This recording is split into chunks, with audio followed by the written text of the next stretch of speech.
l'accord? Oui, l'accord, on parle, il faut lire l'intégration économique, monsieur le journaliste. On parle de la cogestion des ressources naturelles. On nous parle des ressources hydroélectriques.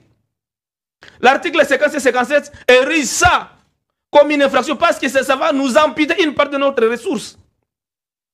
La cogestion vient violer, n'est-ce pas, les droits de propriété des Congolais, qui est sacré. Parce qu'on viendra co-gérer. Est-ce qu'on a mentionné là-bas la population?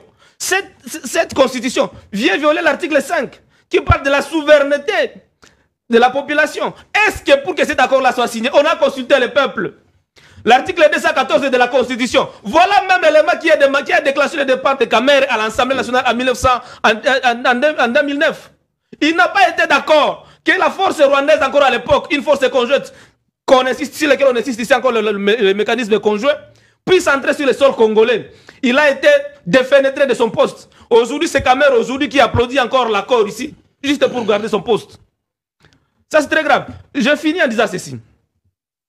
Aujourd'hui, voir là où les Américains ont entré déjà avec les Congolais. Une résolution vient d'être votée encore au Congrès américain.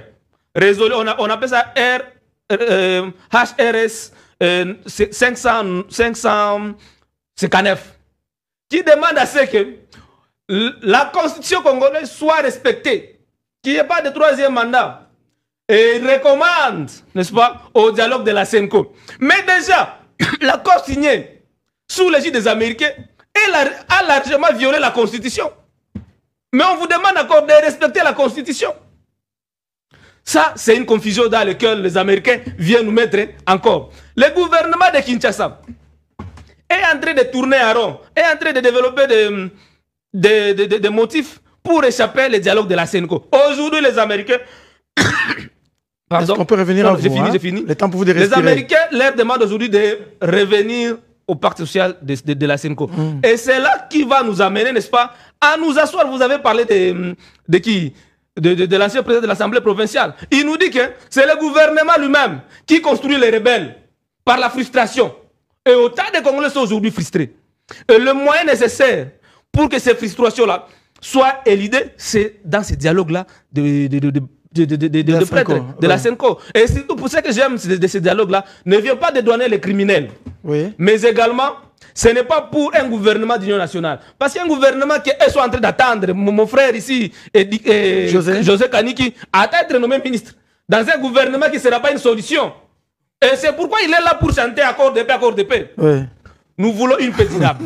Et on ne peut pas avoir une paix durable tout en marchant sur la Constitution, sur la justice. On doit réparer les victimes que nous avions connues. Et pour cela, j'appelle à des juridictions, au tribunal pénal international, pour activer les rapports mapping, mais également au CPI. Pourquoi ces deux tribunaux? Parce que ces pays ne peut juger les crimes qui ont été connus à partir de 2002.